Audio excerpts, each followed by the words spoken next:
Orang yang bersolawat dapat rahmat dari Allah.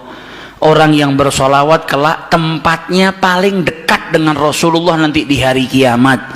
Orang yang banyak bersolawat akan mendapatkan syafaat daripada Rasulullah Sallallahu Alaihi Wasallam. Orang yang memperbanyak solawat, hajat-hajatnya dikabulkan. Kalau kesusahan, diberikan jalan keluar sama Allah. Berkatnya solawat. Berkatnya solawat itu macam-macam. Yuqdhal hawaij, dia punya hajat yang banyak. Kalau dia perbanyak solawat kepada Rasulullah, hajat-hajatnya dikabulkan oleh Allah Subhanahu Wa Taala. Sehingga dalam hadisnya banyak Nabi mengucap aktsiru, perbanyaklah solawat. Yang paling dekat dengan kau kelak di hari kiamat adalah yang paling banyak bersolawat saat di dunia. Para ulama menjelaskan al-iktsar, memperbanyak solawat itu paling sedikit dari kategori perbanyaklah solawat. Minimal kau baca 300 kali solawat dalam sehari semalam, jangan kurang, supaya bisa masuk dalam kategori orang yang memperbanyak solawat kepada Rasulullah Sallallahu Alaihi Wasallam. Apalagi di zaman-zaman seperti ini kita sudah harus lebih banyak bersolawat, dan solawat itu zikir. Al-Imam Abdullah bin Abi Haddad mengatakan Allah itu tahu manusia itu gampang bosenan, makanya Allah Subhanahu Wa Taala memberikan ketaatan itu macam-macam bentuknya. Zikir pun macam-macam, ada astaghfirullah, ada kalimat tauhid la ilaha illallah, ada tasbih, ada tahmid, ada solawat. Karena manusia itu punya tabiah bosen, malal.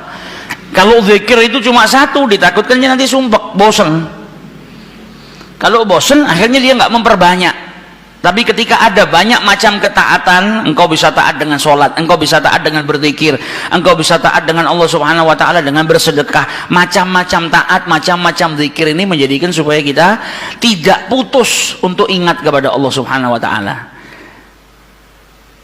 Jangan sampai bosan. Pada dasarnya manusia itu cepat bosan, tapi bukan berarti terus saya bosan dengan istighfar, saya tak ganti ini. Jangan gantinya kita karena bosan, tapi diselang-seling supaya kebosanan tadi tidak timbul. Nah, salah satu yang harus kita perbanyak nanti di bulan Rabiul Awal, bahkan di hari-hari lainnya kalau bisa, yaitu sholawat kepada Rasulullah Sallallahu Alaihi Wasallam. Khususnya di zaman fitnah seperti ini, kita butuh banyak sholawat supaya dapat rahmat dari Allah Subhanahu Wa Taala, supaya kita diberi keselamatan oleh Allah Subhanahu Wa Taala. Dan manfaatnya sholawat banyak sekali. Sehingga diceritakan dulu ada satu orang punya utang 500 dinar. Dia punya utang banyak sama orang, kemudian datang waktunya semua pada nagih, maka dia kebingungan, nggak punya uang.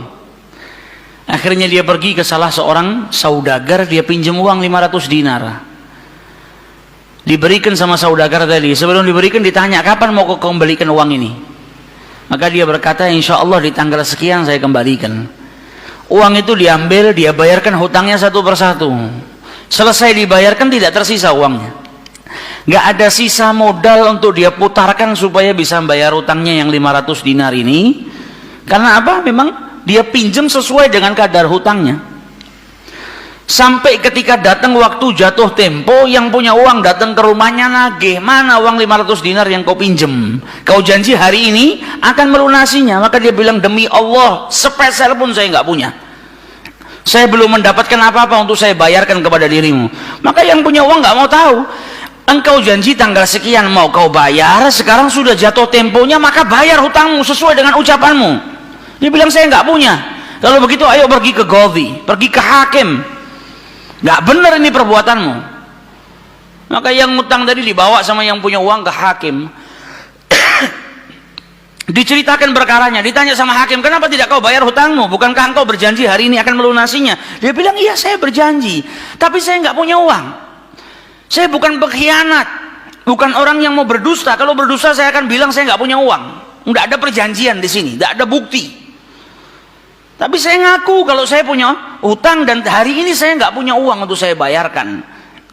Maka Qadhi berkata, apa? Kalau begitu kau melanggar janjimu, maka engkau harus dihukum, engkau harus dipenjara. Maka yang hutang tadi bilang apa? Kalau begitu ya sudah. Kalau memang hukumannya saya harus dipenjara karena saya nggak bayar hutang, ya sudah saya terima. Tapi tolong berikan saya waktu 1 hari. saya mau kembali ke rumah saya mau izin dengan istri dan anak-anak saya, besok saya akan kembali ke sini lagi dan masukkan saya ke dalam penjara. Maka sang hakim berkata apa? Bagaimana mungkin saya bisa percaya dengan dirimu? Siapa yang menjamin dirimu? Kalau ada yang menjamin kau bakal kembali ke sini, maka saya lepaskan. Dia bilang, ya Ghadhi, kalau saya niat lari sudah dari kemarin-kemarin saya lari. Kalau saya niat lari saya nggak datang ke sini, maka percayalah saya akan kembali di esok hari. Maka kata Ghadhi, jaminannya apa? Akhirnya lelaki tadi bilang apa? Jaminannya yang menjamin saya adalah Rasulullah Shallallahu Alaihi Wasallam. Maka sang hakim bingung. Maksudmu yang menjamin Rasulullah ini bagaimana?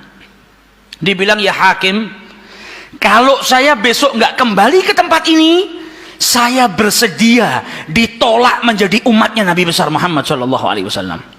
Ini tidak main-main sumpahnya. Dan ini bukan sembarang orang, memang orang yang soleh. Dia bilang, berikan saya waktu sebentar, saya kembali kepada keluarga saya pamit dengan istri saya, besok saya kembali.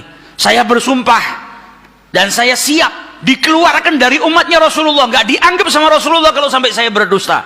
Maka si hakim tadi mendengar sumpahnya seperti ini, akhirnya dipercaya. Kalau begitu kembalilah. Maka dia kembali ke rumah, dia ceritakan kepada istrinya, dia minta izin sama istrinya, suamimu ini mungkin besok di penjara karena nggak bisa bayar utang. Kata istrinya, kalau kau dihukum penjara, terus apa yang bisa membuatmu keluar sekarang ini? Kok tidak langsung di penjara, kok bisa kembali ke rumah? Kata suaminya, karena saya mendapatkan jaminan. Dari siapa? Dari Rasulullah. Dia ceritakan, saya bersumpah kalau saya nggak kembali di esok hari, saya rela tidak dianggap sebagai umatnya Rasulullah SAW. Maka istrinya berkata, selagi engkau ini mendapat jaminan dari Rasulullah atau kau menjaminkan Rasulullah SAW, maka ayo kita perbanyak sholawat. Semoga Nabi besar Muhammad SAW benar-benar menjamin dirimu. Karena sholawat itu manfaatnya besar. Sholawat ini berkahnya luar biasa. Maka si suami sama si istri kemudian diperbanyak sholawat, membaca sholawat yang sangat banyak sampai mereka akhirnya tertidur. Yang laki yang punya utang tadi ketika tidur mimpi berjumpa dengan Rasulullah Sallallahu Alaihi Wasallam, dan Nabi dalam hadisnya telah bersabda, man ra'ani fakat ra'ani haqqa. Siapa yang mimpi berjumpa dengan diriku, maka sesungguhnya itu aku. Karena syaitan gak bisa menyerupai Nabi besar Muhammad SAW. Dan orang yang dalam hatinya ada mahabbah, orang yang rindu, orang yang membersihkan dirinya, orang yang memang benar-benar ingin berjumpa dengan Rasulullah SAW, akan diperjumpakan oleh Allah Subhanahu Wa Taala dalam mimpinya ataupun dalam keadaan yaqdzatan. Karena Nabi pun menjelaskan ada orang-orang yang bisa melihat Rasulullah SAW dalam keadaan sadar. Sebagaimana dulu diriwayatkan ada seorang santri kepingin ketemu sama Rasulullah, pingin mimpi. Tanya sama gurunya, sama kiainya, ajarkan kepadaku caranya mimpi ketemu Rasulullah itu bagaimana. Kata kiainya, apa? Gampang. Nanti malam kau makan ikan asin yang banyak, setelah makan jangan minum, kau tidur. Maka dia bingung, apa hubungannya ikan asin dengan mimpi ketemu Rasulullah? Praktekkan. Ini kiai mau mendidik santrinya yang betul-betul kepingin berjumpa dengan Rasulullah, pingin mimpi dengan Rasulullah SAW. Maka malam hari datang, dia makan ikan satu piring, setelah itu nggak minum, tidur. Bangun tidur, dia pergi ke gurunya, marah, mana saya nggak ngimpi ketemu Rasulullah. Kata gurunya, apa yang kau impikan? Kau mimpi ngelihat apa? Kata santri tadi, saya mimpi ngelihat laut, ngelihat sungai, ngelihat hujan, ngelihat air terjun. Kata gurunya, karena sebelum tidur yang kau rindukan adalah air.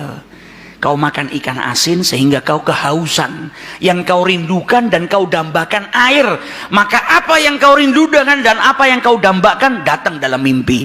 Coba setiap kali kau tidur kau rindu dengan Rasulullah. Coba setiap kali kau tidur kau ingin sekali dan minta sama Allah Subhanahu Wa Taala agar diperjumpakan dengan Rasul Sallallahu Alaihi Wasallam. Maka kau akan diperjumpakan dengan Nabi besar Muhammad Sallallahu Alaihi Wasallam. Nah, ini yang diajarkan sama para ulama. Ini yang punya utang dari mimpi ketemu Rasulullah Sallallahu Alaihi Wasallam. Dalam mimpinya apa kata Rasulullah? Kau jangan takut, jangan gelisah. Orang yang mahabbah, baca solawatnya bukan sekedar baca, tapi baca dari lubuk hatinya, baca dengan penuh kecintaan. Mimpi berjumpa dengan Rasulullah dan berkahnya solawat tadi bisa menyelamatkan orang, hajat-hajatnya bisa dikabulkan, dapat pertolongan dari Allah Subhanahu Wa Taala. Maka dalam mimpinya Rasulullah bilang apa? Besok pagi kau pergi, idhab ilal wali, pergi ke gubernur di tempatmu itu, bilang sama gubernur tadi, Rasulullah mengucapkan salam kepadamu. Dan sampaikan kepada si gubernur, kalau setiap hari dia bersolawat kepada Rasulullah sebanyak 1000 kali, itu solawatnya sampai kepada Nabi Muhammad. Dan sampaikan kepada si gubernur, tadi malam dia itu kebingungan baca solawat sudah 1000 atau belum. Ada salah dalam menghitung sehingga dia itu gelisah, saya sudah 1000 atau belum. Maka sampaikan kepada gubernur itu bahwasanya solawatnya sudah sampai 1000, jadi dia nggak perlu gelisah. Bangun dari tidur, dia mau kembali ke Ghazi, tapi sebelumnya dia pergi ke wali, pergi ke gubernur tadi. Sampai di rumahnya gubernur, dia sampaikan, wahai wali, wahai gubernur, Rasulullah menitipkan salam kepadamu. Kaget dia. Orang yang selama ini dia solawati, gubernur ini gubernur yang cinta kepada Rasul Sallallahu Alaihi Wasallam, tiba-tiba ada orang yang datang bawakan salam dari Rasul Sallallahu Alaihi Wasallam. Nabi Muhammad berkata kepadamu, wahai gubernur, solawatmu yang kau baca 1000 kali setiap hari sampai kepada Rasulullah. Dan tadi malam ketika engkau kebingungan solawatmu itu sudah 1000 atau belum, ternyata sudah 1000. Nabi ngabarkan kau jangan takut, jangan gelisah, karena solawatmu seperti biasa, istiqomah kau baca, jumlahnya sudah 1000. Dan Nabi Muhammad minta engkau bantu diri saya untuk melunasi hutang. Maka saking gembiranya dapat salam dari Rasulullah, dapat kabar kalau solawatnya yang selama ini dia baca sampai kepada Rasul Sallallahu Alaihi Wasallam. Ditanya utangmu berapa? 500 dinar. Diambilkan 500 dinar dari Baitul Mal. Setelah itu diambilkan lagi 2.500 dinar dari uang pribadinya. Ini hadiah buat dirimu karena kau datang bawa kabar gembira kepadaku, yaitu Rasulullah Sallallahu Alaihi Wasallam mengucapkan salam kepadaku. Mahabbah. Kita belum tentu, kalau mungkin andai ada orang yang mimpi berjumpa dengan Rasulullah, kemudian Nabi mengucapkan salam kepada kita, belum tentu kita bahagia sampai bisa mengeluarkan harta seperti itu. Tapi orang-orang yang mahabbah, kecintaannya sama Rasulullah luar biasa. Maka dia pulang dari rumahnya si gubernur tadi bawa uang 3.000 dinar. Utangnya cuma 500 dinar. Berkat sholawat dia bisa melunasi hutangnya. Maka dia pergi ke rumah qadhi, sebagaimana janjinya dia akan kembali. Dia ketuk pintu rumah qadhi, maka qadhi tadi ketika buka pintunya langsung memeluk orang tersebut, nangis yang luar biasa dan berkata apa? Alhamdulillah, berkat dirimu tadi malam saya mimpi ketemu Rasulullah Sallallahu Alaihi Wasallam. Kata Rasulullah apa? Kalau engkau membantu orang yang punya utang itu untuk melunasi hutangnya, maka aku akan membantumu kelak di hari kiamat. Diambilkan uang 500 dinar diberikan kepada orang tersebut. Sampai qadhinya pun diimpiin sama Rasulullah Sallallahu Alaihi Wasallam. Keluar dari rumahnya Ghazi bawa uang berapa? 3.500 dinar. Dia pergi ke tempat orang yang dia utangi mau bayar utangnya. Ketika sampai di rumah orang tersebut, orang yang dia utangi tadi sudah berada di depan rumah nunggu kedatangannya. Ketika ini yang punya utang datang, langsung dipeluk, dicium, sambil menangis mengucapkan terima kasih, berkat dirimu tadi malam saya mimpi ketemu Rasulullah. Kata Rasulullah, kalau kau bebaskan utangnya fulan, kelak kau akan aku bantu, aku berikan syafaat kepadamu di hari kiamat. Utangmu jangan dibayar, dan ini ada hadiah untukmu 500 dinar. Berangkat dari rumah punya utang 500 dinar. Berkat mimpi berjumpa dengan Rasulullah, utangnya terlunaskan dan ada tambahan 4.000 dinar. Berkat apa? Berkat sholawat yang dibaca kepada Rasulullah Sallallahu Alaihi Wasallam. Jadi kita kalau baca sholawat ini bukan hanya berkahnya nanti di akhirat, bukan hanya nanti kita dapat syafaatnya Nabi, bukan hanya nanti kita dapat tempat yang dekat dengan Rasul Sallallahu Alaihi Wasallam. Bahkan di dunia kalau kita ada situasi yang tidak menyenangkan, ada masalah, ada apapun, semuanya bisa hilang berkah daripada sholawatnya yang kita baca kepada Rasulullah Sallallahu Alaihi Wasallam. Karena satu sholawat